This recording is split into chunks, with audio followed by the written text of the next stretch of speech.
I'm David Papner, Professor of Philosophy at King's College London. My qualification for being here is that one of the things I've written about is sport. I've written about sporting aspects of philosophy and philosophical aspects of sport in a book, Knowing the Score, a couple of years ago. But I'm just the chair today, and we have two very distinguished speakers. On my right is Sandra Logier from University of Paris 1. Eminent French philosopher, has written many books in English, Why We Need Ordinary Language Philosophy, and Politics of the Ordinary. And recently she's been working particularly on the ethics of care. And on my left we have Baroness Tanni Grey-Thompson, our most distinguished para-athlete. She's the holder of 16 medals from the Paralympics, 11 of them gold. She's won the London Marathon 6 times. She currently sits on the boards of a number of public bodies and charities, and she's a member of the House of Lords. So what we're going to do is Tanni's going to say a few words, Sandra's going to say a few words, then we'll discuss a bit among ourselves, and then we'll throw it open for discussion, including the floor. So off you go, Tanni. Thank you very much. And am I very loud? Okay, sorry, it sounds very loud in my head. Thank you. It's lovely to be here tonight. And when I was asked to come and talk about shifting limits, they told me it's a panel discussion. And I was like, how long have I got to talk? Because if you talk about the intersectionality between sport and politics and how we want to push the limits of it, we could probably spend the next weeks discussing it. So when I went to the House of Lords, I was frequently asked, isn't it very difficult coming from sport to politics? And you go, no, because there's a lot of politics in sport. Actually, there's more politics in sport than in politics, which is fascinating. And when I think about shifting the limits, some of it's about my personal experience, and some of it is about the things that I want to achieve. So, you know, growing up as a disabled child, people assumed that I wouldn't be an athlete, but also assumed I wouldn't have an education, or lots of things that they didn't think that I could do. And I was incredibly lucky that I had my parents and family who gave me limitless opportunity to try different things. And that's what I took into my sporting career and to my political career. And the things that I work on now are all interrelated in terms of whether it's around disability or sport. So it's sort of transport, education, health and social care, physical activity, physical literacy, because they all have a huge impact on each other. And I came out of a debate in the House of Lords today, which the question was, should there be a national plan for sport and physical activity? It's like, yes. And obviously we have to do a bit more than that to make it happen. But for me, sport and physical activity never quite get to the top of the political agenda. And this is not sport for sport's sake, which I would argue is very positive. But actually, it's about how we think differently about the health of our nation. And we are one of the most unhealthy nations around. 80% of British women are not fit enough to be healthy. We have a generation of children who are likely to die before their parents because of activity. You layer on obesity, and then the issues that we're facing of cost of living crisis. And we have to think very differently about how we address some of these issues. The last time I was here was a few years ago, and we were talking about London 2012, and we were in the challenging situation that it was London versus Paris for the Games, and London won. And it was hard because we saw all the Paris bid team, how much it meant to them. So it's fascinating to be here with them getting the Games next year, and well deserved. And I think what we'll find with that is that Paris will be absolutely ready. It will be an amazing Games. But sport has some really big questions that it has to answer, which goes into ethics. Ethics of drugs in sport, about issues about whether there should be a female protected section in sport. We've just seen on the back of the World Cup very grand statements made about sport and the power for change. Now, Nelson Mandela in 2000 said sport has the power to change the world. I am not going to disagree with anything that Nelson Mandela said. But I think sport has to think very carefully about these things that it's saying, about what countries we want these major games to go to, about do we want major games being in countries where people with protected characteristics or women, have no rights. And there are some really big challenges out there. It'd be interesting to sit on the discussion on climate change in terms of where that intersects as well. So ultimately, I believe sport and physical activity is really strong and amazing and can do a lot of good. There's some downsides that come with elite sport in terms of positions of trust legislation, which we just got across the line last year. So now it's illegal for a sports coach to be in a sexual relationship with a 16 and 17-year-old. That can't believe it wasn't illegal before. But apparently no coach has ever been in a sexual relationship with a 16 and 17-year-old. And, we have other things to tackle in terms of mandatory reporting. So for me, it's kind of split. The parasport is amazing, but we can't expect Olympics, Paralympics, World Cups, World Championships to change the world. There has to be a huge amount of work that goes on behind the scenes. And for me, one of my huge frustrations around 2012 was incredible. But when non-disabled people tell me that 2012 changed the world for disabled people, I get quite frustrated. Transport was meant to be wheelchair accessible by January the 1st, 2020. It's now going to be 2070 before I can get on a train without the support or permission of a non-disabled person. The Games didn't stop compulsory do not resuscitation orders being put on tens of thousands of disabled people at the start of the COVID pandemic. So, we should celebrate sport and all the good things it does, but actually recognise that comes with a dark and a challenge inside. So for me, there's lots of things that we need to work on, but ultimately we have to keep shifting those ideas and actually what we deem to be acceptable or not acceptable. And it is worth the price, because actually for a nation that's physically active, we're a nation that talks passionately about the National Health Service. So we actually have to keep people out of the National Health Service, and physical activity is one of the ways that we need to be thinking of doing that. So we have to continually push and fight for change and push the limits of what we think is possible.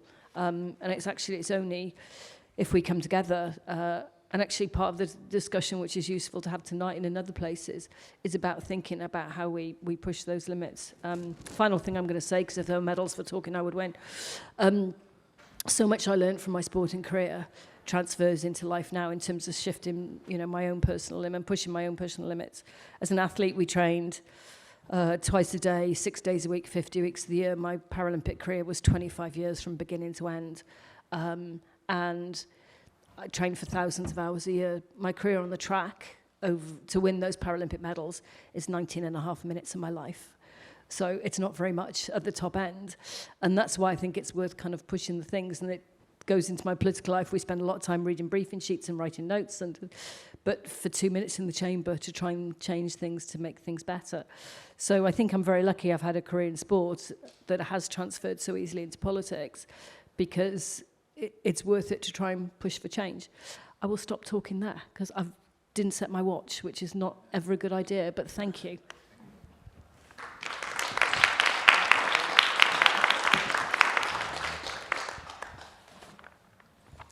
Thank you. Thank you so much. And I'm so humbled today because it's so impressive to meet you both and to meet Tani because she's a great athlete, but also a game changer in politics. What you did by really paying attention to the everyday life of ordinary disabled people, and it's very, very impressive. And Professor Papineau, who has written on sport, I'm very impressed because I don't know anything about sport. I don't even practice it. I'm working on TV shows, which you can imagine how much sports I do in my in my main topic now. But I've been working on the ethics of care for many years, and it's so interesting to know how much the ethics of care has maybe come to the foreground during, as you say, during the pandemic too, of course. And it was nice for me because the ethics of care were not very, central even in philosophy. There are lots of criticism, but everyone was interested in care because the care workers were, applauded, were appreciated, and so this was also the moment when the idea of care went beyond medical care, even if medical care was crucial in the pandemic. Actually, many other people, many other professions became very central and taken as belonging to care work. And it's probably because there was this very general acknowledgement of vulnerability and the vulnerability of human beings. And this is a crucial point for care because usually we define humanity by this capacity to progress and to do more, by independence, autonomy. And actually what appeared during these past years is that maybe the human can also be defined by dependence and vulnerability, and that what is always claimed, often claimed as central in philosophy, which is autonomy, is not something as real as we imagine, because many people's autonomy is really actually made possible by lots of help. And so there is, I think, a big change is the conception of freedom, of autonomy, and this is, I think, a kind of revolution in ethics that maybe is now becoming more obvious. And so the ethics of care is something that really means also to give a voice. And the first book on care was by Carol Gilligan, and it was called In a Different Voice. And it really meant to give a voice to women, but also to all the vulnerable people who actually don't have a voice in politics. And this is why I'm so impressed by your work too, because Tani, you don't only claim to be an exceptional athlete and as doing as all the able other athletes, but you actually really fight for the right of the other disabled people, and you don't have this kind of normativity of the ableism. So I'm sorry because you don't like to talk about intersectionality and all this politics, but it's really also what I'm interested in because of the ethics of care, because care is not only about, being nice, being kind to people, even if obviously it is, and care can also be a kind of perfectionism because you want to do better. And there's all this talk about self-care, and self-care is really a kind of perfectionism and wanting to be better, but also care is really, sorry, never mind, I don't need it, but care is, I won't read everything, don't worry, I'm almost done. So care is also about giving a voice to all the people who usually are not listened to. And so this is what is central in the disability studies, in the disability activism. The fact that, like for other minorities, like for gay people, like for queer, like for black or racial minorities, even if there are very different situations, but still, it's always about not having people decide for you. I mean, for the disabled. It's really about, the claim, the motto, nothing about us without us, which was really for women, for many feminist women have claimed this, and also other minorities. And I think it's really interesting that some of these political claims now are appropriated by the disability movements, just because it's a matter of democracy, of having them decide what is really important, what is relevant. Because during all these pandemic years, I think the main question was, who decides what is most important? Who decides what actually matters?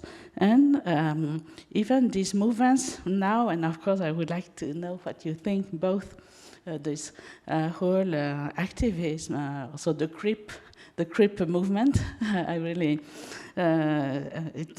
it might seem excessive, but it's still very important, I think, to have this kind of activism and people who really claim equality. I mean, I don't know actually if the creep movement will not think that you don't want to have, Paralympic Games.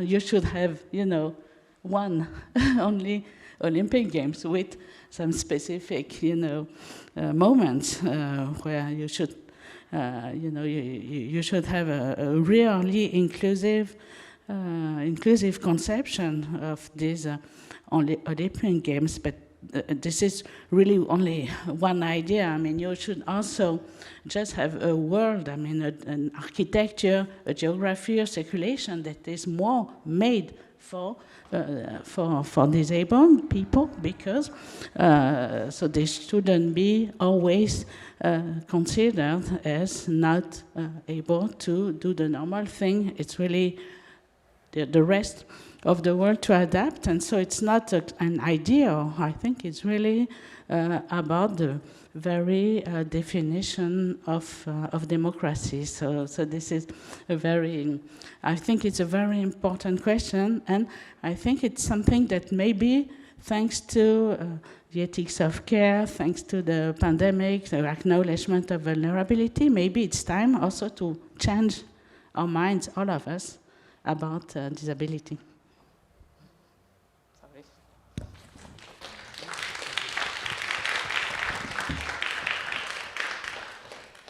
Just before we throw it open to the floor, can I try and focus the issue a bit? Because I think the organizers thought there's some tension between the aspirational nature of sport, faster, higher, stronger, and the ethics of care. But I wasn't clear in what you said, that you were committed to that. I mean, you said the ethics of care is going to emphasize care and vulnerability over independence and autonomy and freedom, which are perhaps not as important as we thought, but you didn't think that the ethics of care was incompatible with progress, with trying to better oneself. And I take that to be the essence of sport. In the physical domain, we are just aiming to exercise and develop our skills as far as we can. And so, Sondra, I mean, do you... A little, yeah, I'm sorry I was a little, quick on that, because I really wanted to make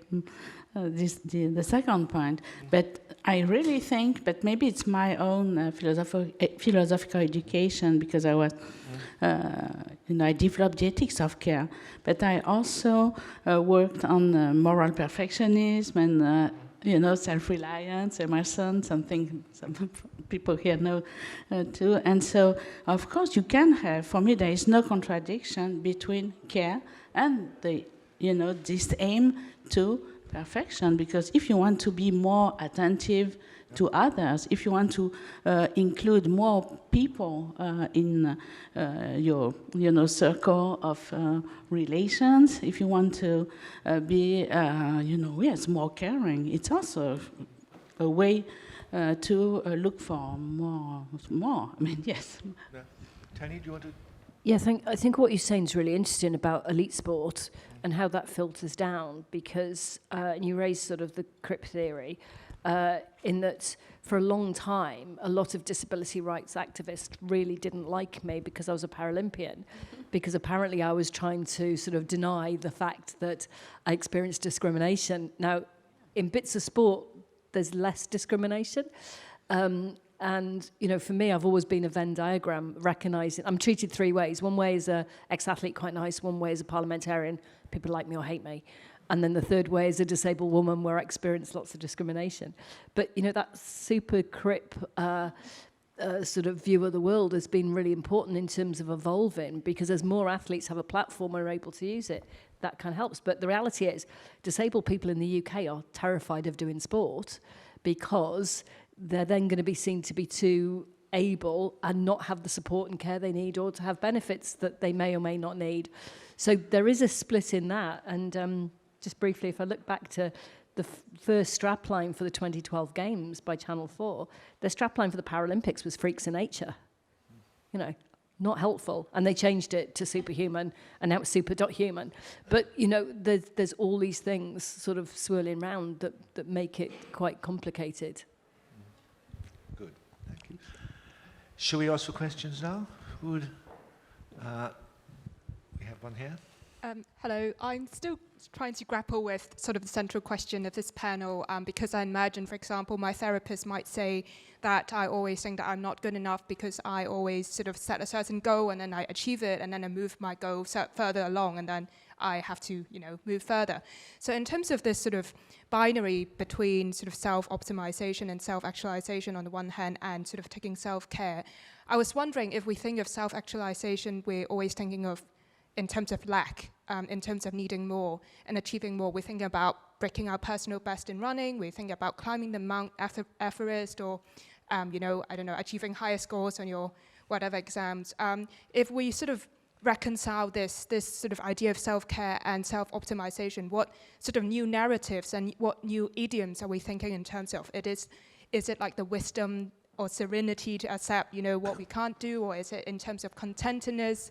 I'm sort of trying to sort of tell my mind, you know, trying to think about, you know, how we can go in that direction in reconciling the two. If I think about disabled people are more often than not defined by what it is to be a Paralympian. And that's really complicated, because if you're not a Paralympian, then the expectation is you should be one.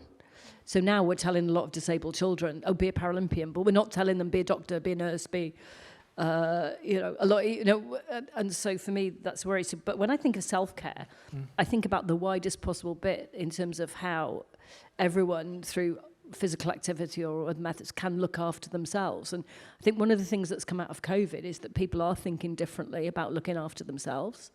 But actually, as we all gone back to more normal working, some of that has disappeared, and I think this is a really important time to go back to think about actually how we all look after ourselves and what personal responsibility we have to look after ourselves.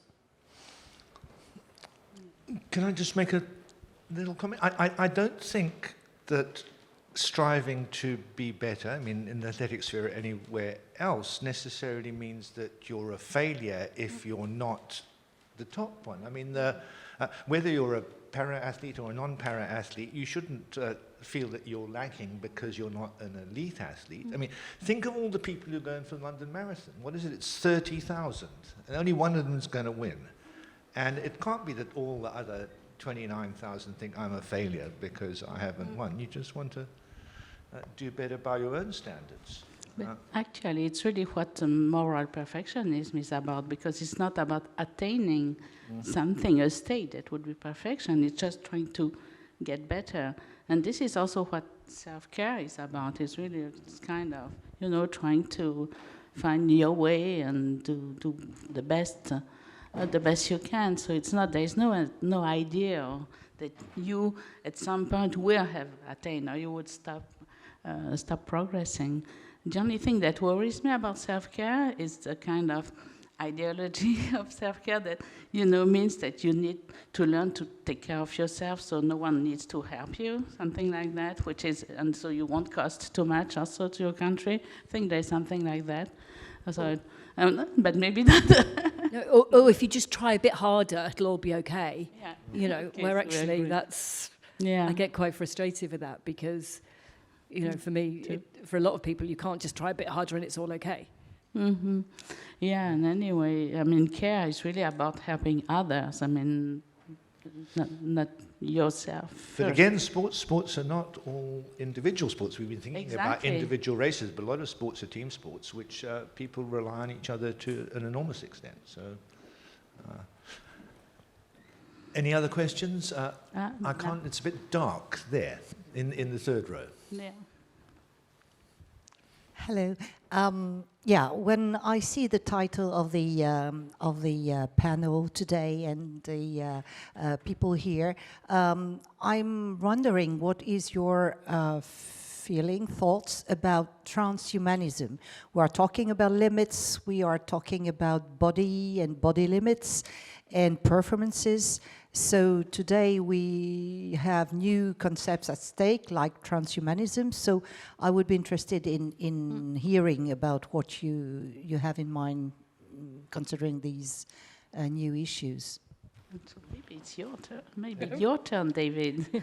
Me? Speak. Yeah, it's you. It's a question I for you. have no strong views about this. I mean, look, in sports, when it becomes competitive, when you're measuring how well you're doing against other people, there's got to be some way of making the contest, the effort commensurable. So you have rules about what kinds of fancy swimsuits you can wear. I mean, that's a form of using machinery to improve your performance, and it would spoil the game if you just used any amount of machinery.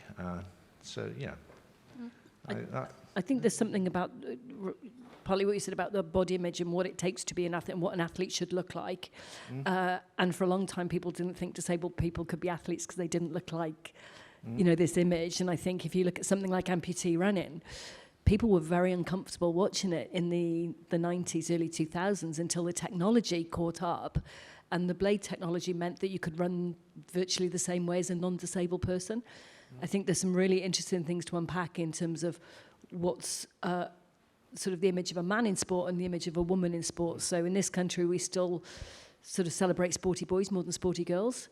And then you get onto the uniform that men and women wear. Gymnastics, men are allowed to wear shorts and vests. Children have to wear very high-cut legs, suits. Beach volleyball, that's a whole debate where the women can only wear a bikini and it can be no bigger than 2 inches on the hip. That is in the rules. I wonder who wrote the rules. That is not inclusive. So, you know, there's lots of things about body image and in terms of, you know, women will still receive more sponsorship because of the way they look, not the way they perform. And some, you know, if you just look at on performance, there are hundreds of men above the best women athletes that we have in this country, because that's just the way it is. I don't think that even vaguely answers your question, but thank you for letting me say it. That's very important.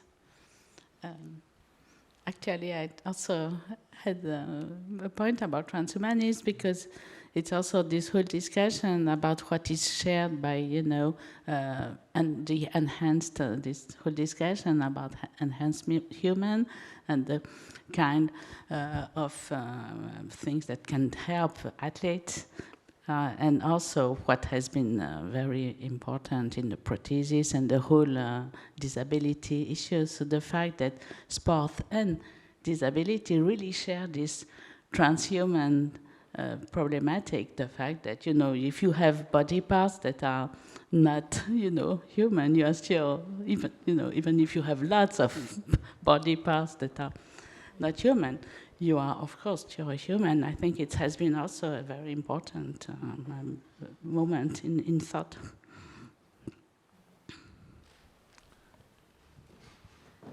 At the back in the middle, yes.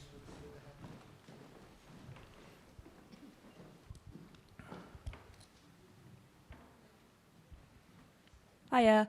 I wanted to pick up on a couple of themes that both of you raised about like protecting the NHS and self-care. In a world in which there were no barriers to exercise, do you think we would have a moral duty to do it? Yes. Oh gosh, that feels like that could be another half hour talking about that. I do think we do have some personal responsibility to look after ourselves as much as possible. So I would be dead if it wasn't for the NHS, free at the point of delivery. So I'm very passionate about it. But one of the issues I think we have is the NHS is not free. And I think we have to think very differently about how we access it and what we use. And, at the moment, it's unprecedented, the nurses going on strike. So I think we do have to think differently.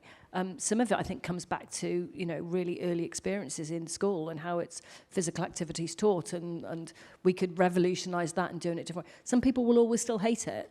But I think we can do much better in terms of actually making it a better place for people. But if the short answer is yes, discuss. I think that's such a tough question. I have a philosophical friend who worries about, is it immoral to be lazy? And I really don't know. I mean, different people find value in different things. Some people don't find value in physical excellence. Is it bad not to care? I don't know. But it's a very interesting question. But many disabled people, they don't want to. There's a right not to be cared for. There's a right not to care also. Yeah. I mean, it's not bad not to care. It's just a different way to see ethics, and laziness the same. If you don't hurt anyone by being lazy, I think it's fine. If you are too lazy to get up to go to save someone who is drowning, then. I think it depends how we define that social contract as well, which I think is really interesting. What is our responsibility to society, and what is society's responsibility back to us? But the truth is that most people find value in physical excellence. Yeah. In caring for your own health, and yes, I mean, so they're doing a good thing. I mean, whether the people who don't care about it at all are immoral, I mean, that's a tricky one. That's a deep question. There was a gentleman at the front. Sorry, I'm taking over. I've just got a direct eye line to. There are some really good questions tonight. Thank you very much. I was thinking about listening to you. This idea of dialectic, and have the feeling that we could say that care, because the problem is the notion itself of limit. We get crazy when we realize that there are limits somewhere, and it's unpleasant and it's deceiving. But I think I was thinking maybe we could say that care, making philosophy of care and living care in our day life, is what make us understand what limits are. And I think that if we do it a lot, we understand that limits are what define us as human beings. Not dreams about beings, but real beings. So this is a sort of epistemological import. By care, we understand our limits and the limits of the other. And when we know them, then we can try to shift. Then it's like, knowing the limit is the way of getting a sort of taste for, shifting. In a sense, there would be not only a sort of compatibility, but even a sort of causal origin of the progress from the limit itself.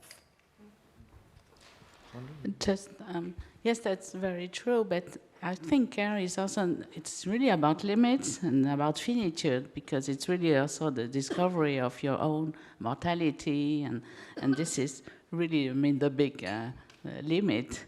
Zadie Smith was quoting Wittgenstein earlier, so I think I can mentioned that, but it's not only about limits, it's really about dependence, because caring or care is a philosophy of also this dependence, the fact that actually we depend on many other people, we depend on the environment, for example, and the big discovery, you are talking about climate and environment, but it's really also about care too, because we are dependent, and so this is also a very important point. But if you talk about limits, I think we also need to know that there are limits to care too. I mean, that care cannot be total selflessness, because then you become very, mean if you care too much, if you only. So there is also limits.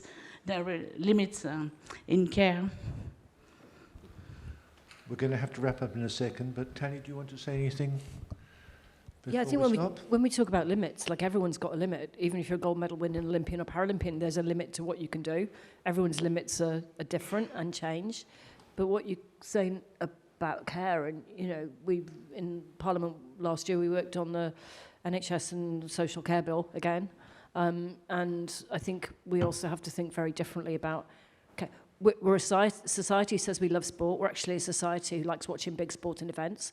We're a society who say we care, but whether we're willing to pay the price is something different. So that's it's an interesting one to keep looking at. Thank you. And thank you all for your excellent questions, and thanks for the two speakers. That was very interesting. Thank you. Thank you.